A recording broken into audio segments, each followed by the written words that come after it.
시청자 여러분 안녕하십니까. 인물포커스 김동률입니다.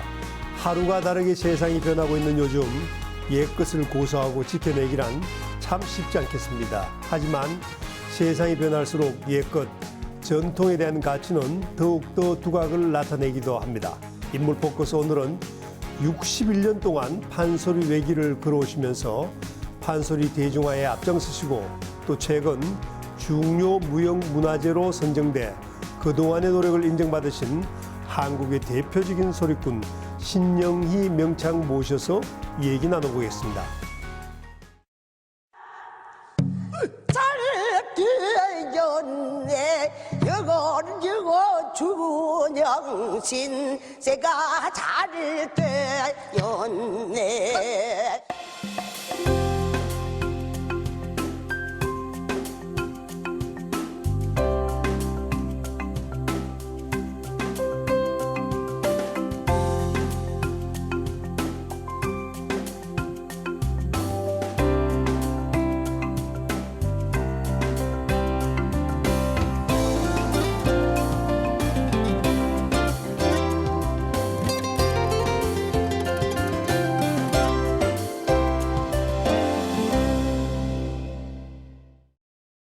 신영희 선생님 모시게 되어서 영광입니다. 감사합니다. 네.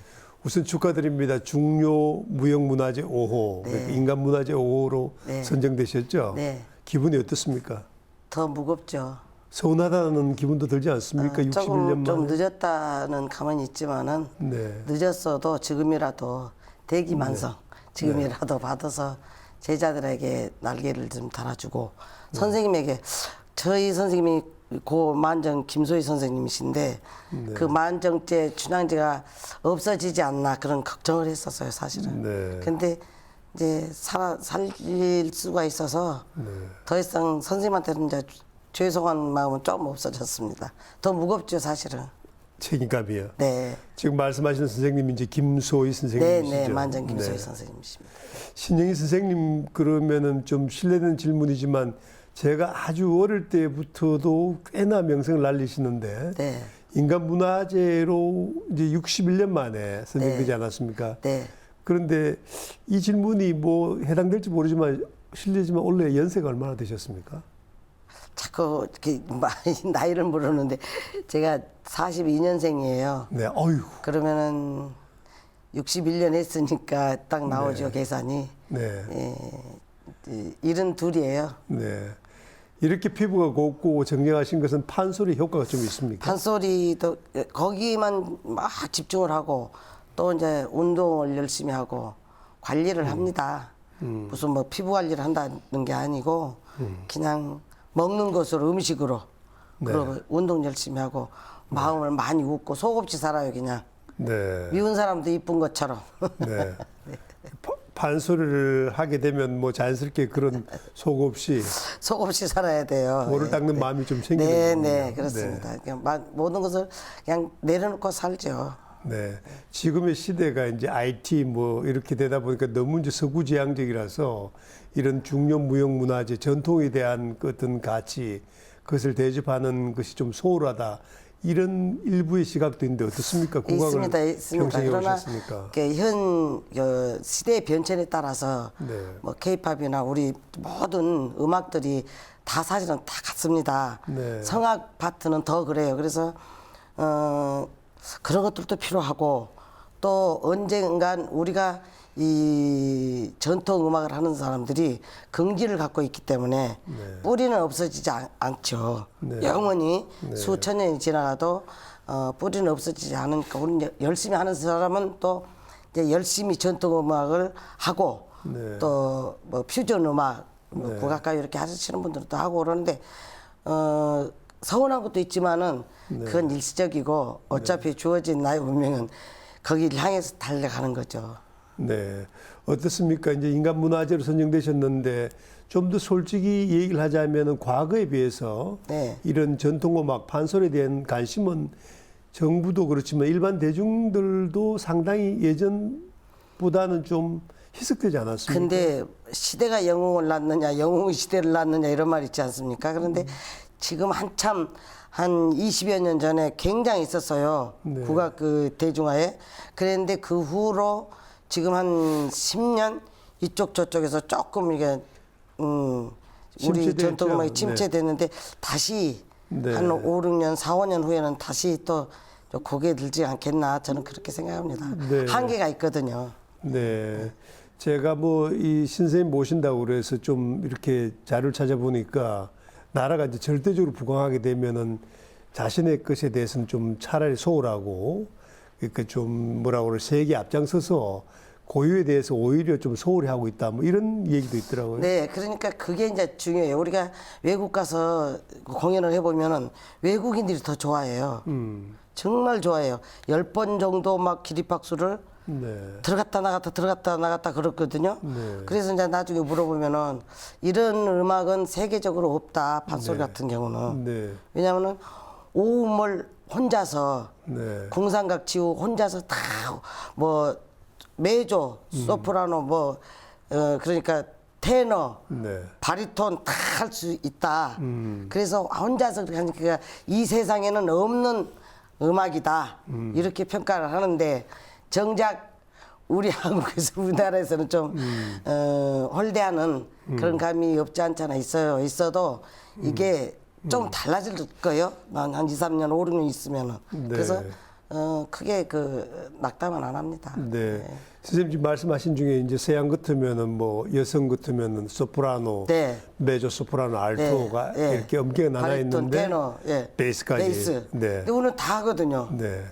그러니까 그 엄계를 다 할 수 있다는 건 어떻게 보면 좀 덜 전문화됐다 이렇게 비판할 수도 있지 아니요, 않습니까? 덜 전문화가 된 건 아니죠. 그렇게 다 할 수 있다는 거 더 자랑스러운 거죠. 네, 그렇군요. 그 11살 때 입문을 하시지 않았습니까? 네. 뭐 아마 시청자들이 꽤 궁금해 하실 텐데 선친이 원래 네, 소리꾼이었죠. 아시는 분들은 다 아세요. 저희 아버님이 원래 이제 소리꾼이셨고 네. 옛날 협률사 또 조선 장극 성악회 이럴 때 활동을 많이 하셨던 분이라서 네. 그냥 몸이 좀 안 좋으시니까 진도로 이제 들어가셔서 진도에서 활동을 많이 하시고 네. 판소리를 많이 이제 대중화를 시켰죠. 그러면서 네. 저는 학교 다니다가 3학년 때 제가 8살에 6.25 때문에 8살에 6.25가 났는데 8살에 학교를 들어갔어요. 네. 늦게 들어갔죠. 11살 3학년 때 학교 갔다 오니까 이제 아버님이 제자들 가르치는 그 모습을 보니까 너무 힘들었어요. 밖에서 들으면서. 네. 그 제자가 너무 못하는 거예요. 네. 그래서 이제 문 열고 들어가서 뭐 한번 해봤더니 네. 아버님은 얼굴을 떨구시고 고개를 이렇게 떨구시고 그 제자는 너 어디서 언제 배웠냐 그래서 지금 밖에서 배웠다고 그래서 한번 해봐라 그래서 했더니 아버지가 고민을 많이 하셨어요. 네. 이 판소리 길이 험난하고 수련을 쌓아야 되니까. 그리고 또 이제 여자 가기는 너무 힘들어요. 지금은 마이크가 있고 실내 이제 다 이제 극장이 다 돼 있지만 옛날에는 그렇게 안 돼 있었거든요. 그래서 네. 힘들다 여자는 혼자로 그 여자로서는 육성으로 하기도 힘들고 무대에서 소리하기도 힘들고 너무 힘이 든다 못하게 하셨는데 어머님이 또 좀 그 역할을 좀 해주셨어요. 아, 시켜야 된다. 네. 타고났으니까 시켜야 된다. 그 좀 감히 실례되는 말씀을 드리면 제가 이렇게 이야기하는 선생님 목소리가 네. 아름다운 미성은 아니신데 아니, 저는 이 이 판소리에는 이 목소리가 미성인가요? 이 목소리에도 고음 다 나오고요. 네. 또 중하성이 좋아요. 저는. 네. 이게 이를테면 바리톤, 베이스 확 내려가는 저음. 네. 그 남자들도 할 수 없는 저음을 저는 합니다. 네. 그리고 또 바리톤. 그리고 네. 또 올라갈 때는 이렇게 또 올리고 예. 하이 테너처럼. 예, 네. 예, 예. 네. 아, 그게 엄력이 굉장하시군요. 그러니까 이를테면 피 맞은 제비처럼 이게 남자들도 힘들어요. 저도 힘들고. 네, 저는 그런데 나오죠. 그래서 네. 중하성이 네. 독특하다. 네. 예, 그런 소리를 많이 듣습니다. 어쨌든- 자화자찬 같습니다만. 네, 아니, 근데 어쨌든 선생님 이런 얘기들 많지 않습니까? 옛날 돌아가신 박동진 선생도 그렇고 네. 판소리에서 이른바 덕도 덕음의 경지에 이르면 뭐 한겨울에 영하 10몇 도의 폭포 앞에서 돌을 닦는다든지 박동진 선생 같은 분은 제가 한번 책을 읽었는데 한겨울에 무슨 논밭에 그 오물, 똥물에 위에 있는 고운 물을 마셔서 덕음을 했다. 뭐 이런 에피소드가 많은데 어떻습니까? 그건 좀 이상한 그 선생님만의 독특한 생각이시고 저 같은 네. 경우는 14살 때 이제 소리를 너무 많이 하다 보니까 네. 막 이 몸이 아파요. 네. 살까지 네. 배가 막 가죽이 아프고 그래서 그 인분을 조금 먹어서 열에 좋다는 거죠. 네. 목에 좋다는 것은 아니고 또 이 득음이라는 것은 네. 옛날 8대 명창 5대 명창을 또 득음을 하신 분이 한 두서너 분밖에 안 계세요. 아하. 그래서 다른 건 다 민요인데 왜 판소리는 소리라고 했겠어요. 자연의 소리로 다 사람이 흉을 내야 돼요. 네. 그래서 득음의 길로 가면서 네. 생이 끝나는 거죠. 네. 예.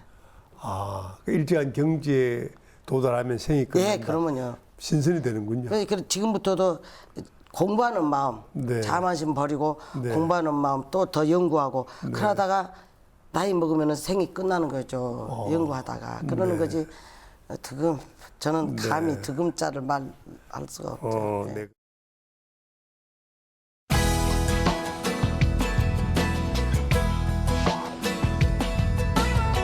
아리랑 이슬이랑 아라리가 나네.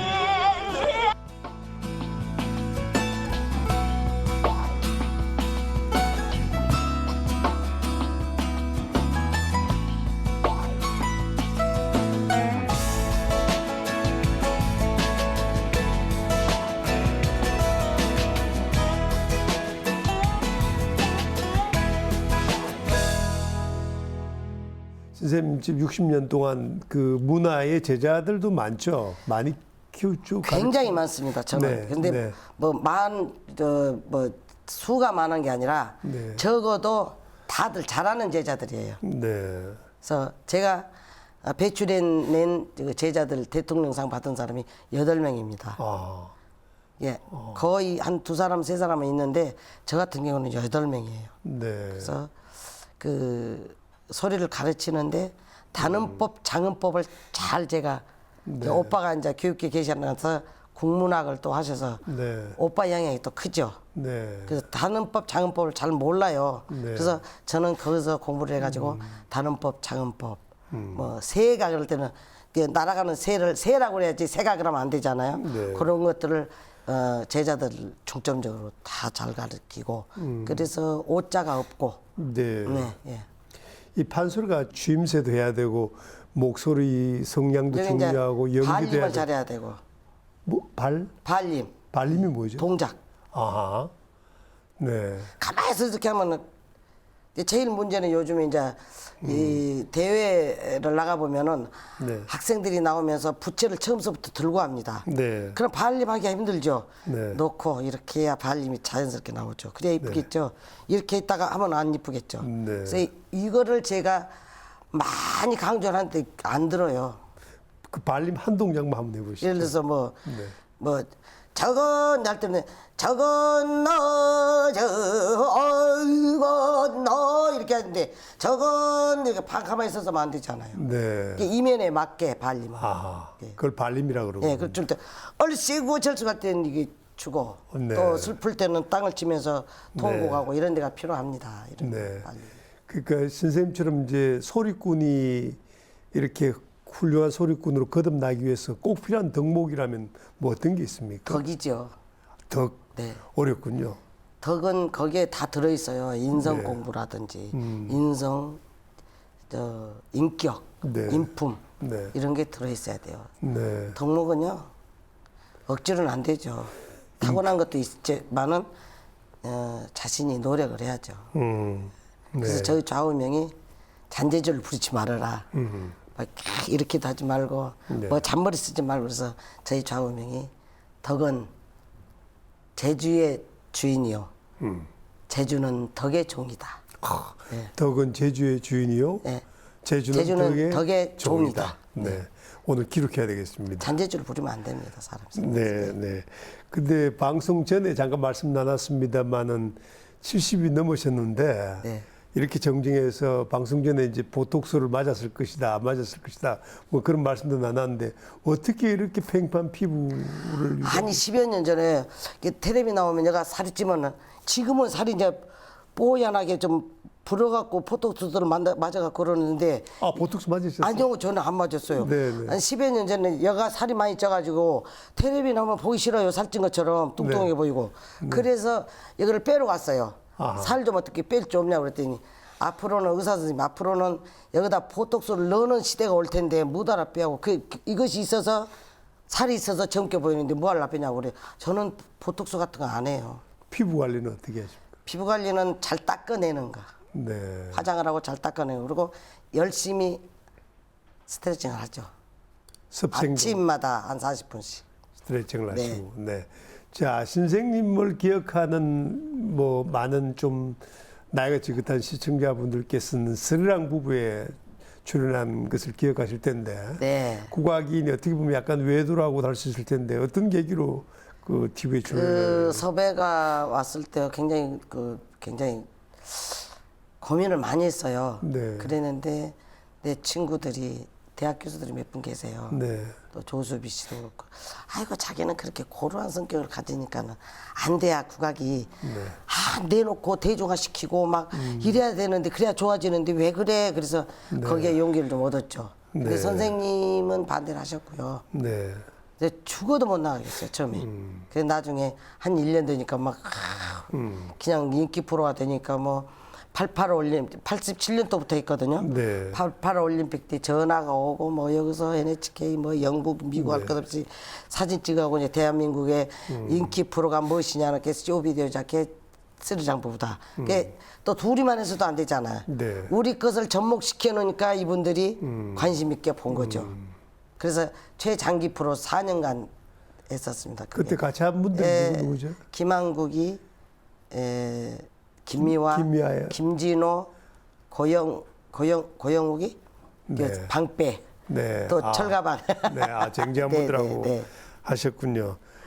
물론 이제 국악이 고생 많이 대중화해서 했어요. 그거 하면서. 마음고생. 네, 국악의 정신적으로 굉장히 대중화는 이뤘지만 이제 네, 네. 국악계에서는 좀 비판에 네, 약간 네, 대상이 됐었죠. 사실을 네, 끼고 네. 있다 이군요. 자, 다시 좀 말씀을 돌려서 아까 조금 말씀 나눴습니다만은 국악이 이제 좀 대중화가 어렵고 이해하기 어렵다 그런데 선생님 보시기에 국악의 장점은 뭡니까? 장점은 일단은 스토리가 있잖아요.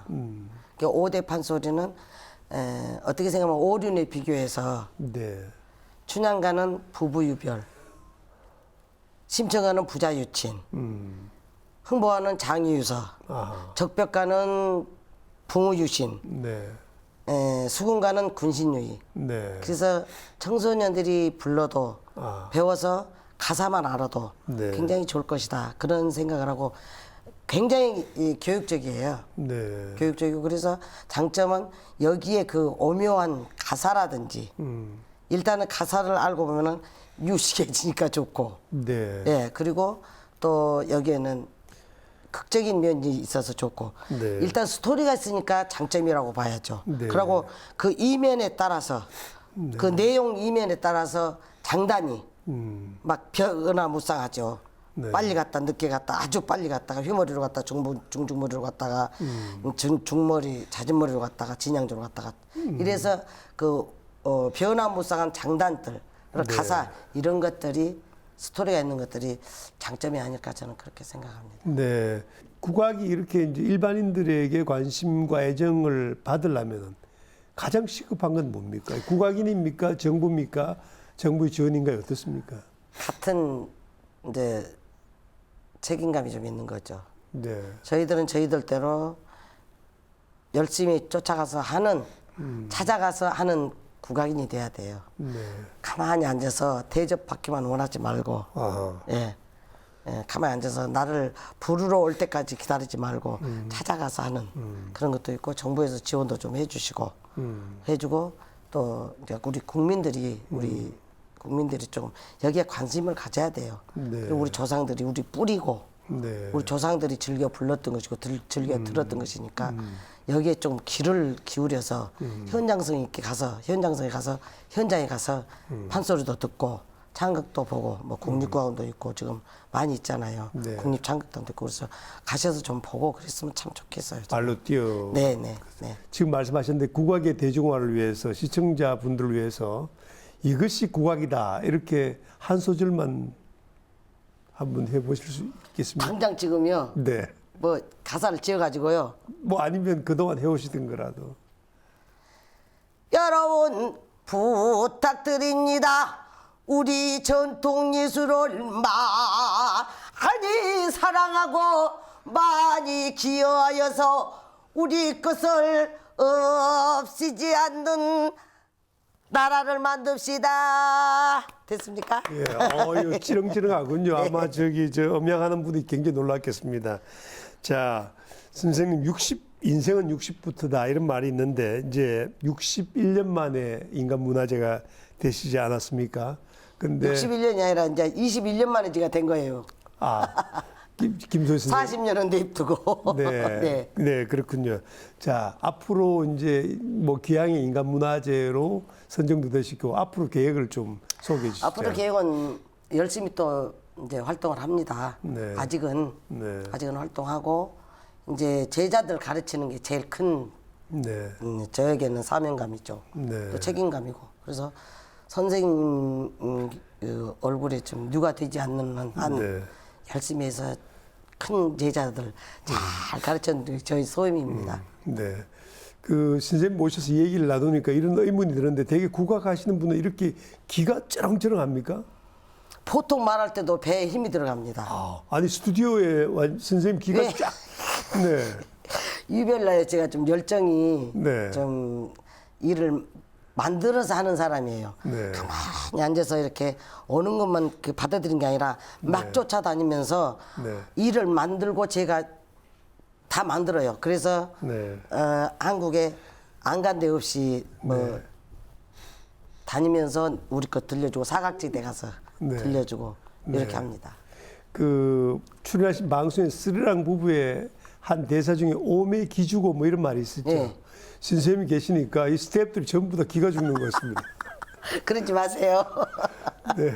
어쨌든 신예 선생님 모셔서 얘기를 나누니까 우리 국악이 앞으로 뭐 선생님 말씀처럼 몇 년 뒤에는 훨씬 더 발전되고 네. 또 대중에게 사랑받는 그런 네. 예술이 될 것 같은 느낌이 그래요? 듭니다. 감사합니다. 네, 오늘 그랬으면 좋겠습니다. 네, 오늘 귀중한 시간 고맙습니다. 네, 안녕히 감사합니다. 계십시오. 네.